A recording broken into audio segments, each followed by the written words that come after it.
Banking गुरु channel में आपका स्वागत है। आज हम वीडियो अपलोड कर रहे हैं इंटरेस्ट ऑन डिपॉजिट्स, क्योंकि लगातार डिपॉजिट्स के ऊपर rate of interest different banks के कम होते जा रहे हैं। तो आज हम कंपेयर करेंगे स्टेट बैंक ऑफ इंडिया के इंटरेस्ट के रेट्स और आईसीआईसीआई बैंक के इंटरेस्ट के रेट्स।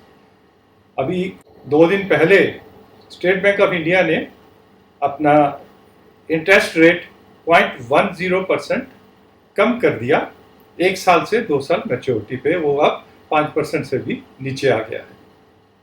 इसी तरह आईसीआईसीआई बैंक का अगर रेट कंपेयर करें 1 साल से 2 साल, तो वो स्टेट बैंक के 4.90% रेट से 0.10 ज़्यादा है, वो आज की डेट में 5% है।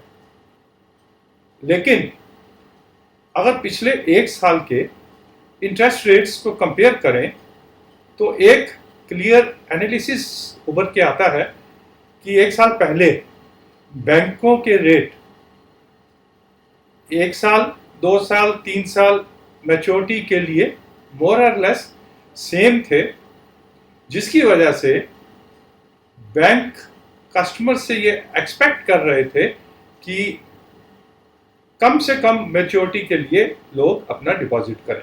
दैट इज कि अगर 1 साल का 5.5% दे रहे हैं, 2 साल का भी 5.5% दे रहे हैं, 3 साल का भी 5.5% दे रहे हैं, तो प्रेफरेबली कस्टमर्स, डिपॉजिटर्स 1 साल का ही डिपॉजिट करवाएंगे, क्योंकि 1 का भी सेम है, 2 का भी सेम है और 3 का भी सेम है। लेकिन रिसेंटली 1 साल से 2 साल 4.90 स्टेट बैंक ऑफ इंडिया का, 2 साल से 3 साल 5.10, 3 साल से 5 साल 5.30 और 5 से 10 साल का 5.40 रेट ऑफ इंटरेस्ट है। इसी तरह अगर आईसीआईसीआई बैंक का देखें तो तकरीबन 5 पैसे या 10 पैसे, जैसे 5 से 10 साल का उनका रेट 5.50 है against state bank of India के रेट के 5.40। अब सीनियर सिटीजन्स के लिए 0.5% रेट दोनों बैंक एक्स्ट्रा दे रहे हैं, और उसके अलावा senior citizen with 5 years to 10 years maturity पे 0.30 इंटरेस्ट और दे रहे हैं।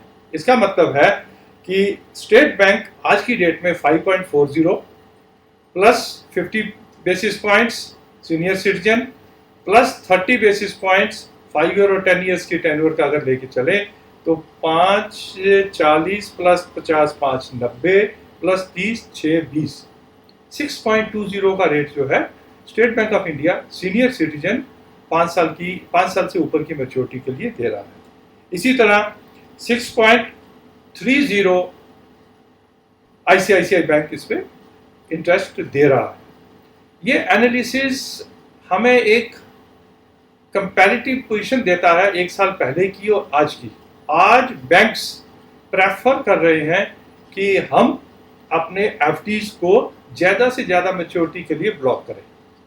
1 साल का कम है, 5 साल का ज़्यादा है, 10 साल का 5 से 10 साल का ज़्यादा है। हम बैंक्स चाह रहे हैं कि कस्टमर्स 5 से 10 साल के लिए अपने पैसे ब्लॉक करें एफडी में, जो 1 साल पहले नहीं था। 1 साल पहले वो प्रेफर कर रहे थे शॉर्ट टर्म के लिए रखें। इसका एनालिसिस ये निकलता है कि कहीं ना कहीं बैंकों को ये लगने लगा है कि जो रेट ऑफ इंटरेस्ट साइकिल जो अभी तक नीचे आ रही थी, कम होती जा रही थी, अब वेरी सून वो बढ़नी शुरू हो जाएगी, रिवर्स शुरू हो जाएगी, रेट्स बढ़ने शुरू हो जाएंगे। आरबीआई का ईबीएलआर भी बढ़ना शुरू हो जाएगा। ज़्यादा से ज़्यादा आरबीआई एक और ईबीएलआर में कंसेशन 0.10 की दे सकता है या 0.15 की दे सकता है। लेकिन अगर हम देखें अक्टूबर से लेके मार्च तक हमारा बिजी सीजन रहता है और अप्रैल से अक्टूबर जो है स्लैक सीजन रहता है। बिजी सीजन में पैसे की डिमांड बढ़ जाती है, हर एक्टिविटी बढ़ जाती है, इसलिए थोड़ा इन्फ्लेशन बढ़ने के चांसेस भी रहते हैं। अगर इन्फ्लेशन बढ़ेगी तो डिपॉजिट्स के रेट्स कम नहीं होंगे, ईबीएल का रेट कम नहीं होगा, वो एटलीस्ट या तो स्टैग्नेंट रहेगा या बढ़ना शुरू हो जाएगा। तो हमें इस ट्रैप में नहीं फंसना है।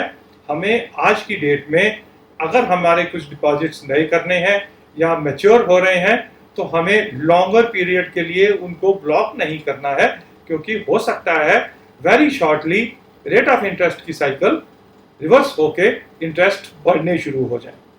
2-3 महीने तक ये बढ़ भी सकते हैं। अब जो कोरोना की वजह से पिछले 6 महीने की डिमांड जो लोगों ने परचेजिंग करनी थी वो जो कम हुई है, हो सकता है ये पेंट अप डिमांड बन के अगले अक्टूबर से मार्च में आ जाए। प्रोडक्शन इतनी नहीं होगी, डिमांड सप्लाई गैप हो जाएगा, इन्फ्लेशन बढ़ने के चांसेस बढ़ जाते हैं अगर कोरोना का इम्पैक्ट आस्ता आस्ता अक्टूबर ऑनवर्ड्स कम होना शुरू हो जाता है। तो ये सारे सिनारियोज हमें लीड करते हैं कि इकोनॉमी की एक्टिविटी बढ़ने से, डिमांड पैसे की बढ़ने से डिपॉजिट के इंटरेस्ट के रेट्स बढ़ सकते हैं।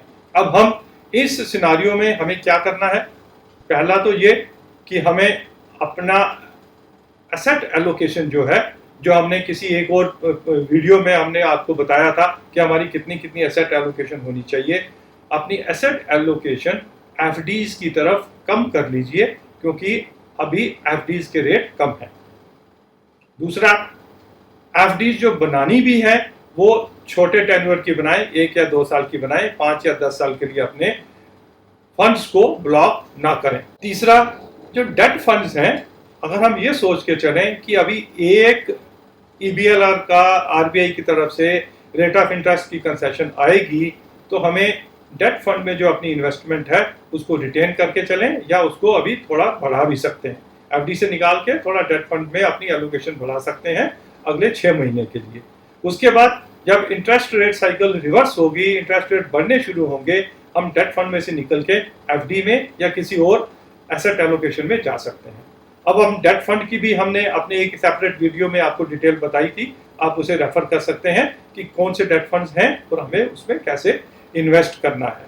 यहाँ ये भी मेंशन करना जरूरी है कि गवर्नमेंट की जो स्कीम्स हैं, पीपीएफ हो गया, सुकन्या समृद्धि हो गया, इस तरह की जो स्कीम जिसमें लॉन्ग टर्म फंड्स हमारे ब्लॉक हो जाते हैं, वहाँ गवर्नमेंट ने इतना ज़्यादा पिछले 3-4 महीने में इंटरेस्ट कम नहीं किए हैं क्योंकि उन्हें मालूम है कि इंटरेस्ट साइकिल जो है कभी ना कभी दोबारा बढ़ना शुरू हो जाएगा।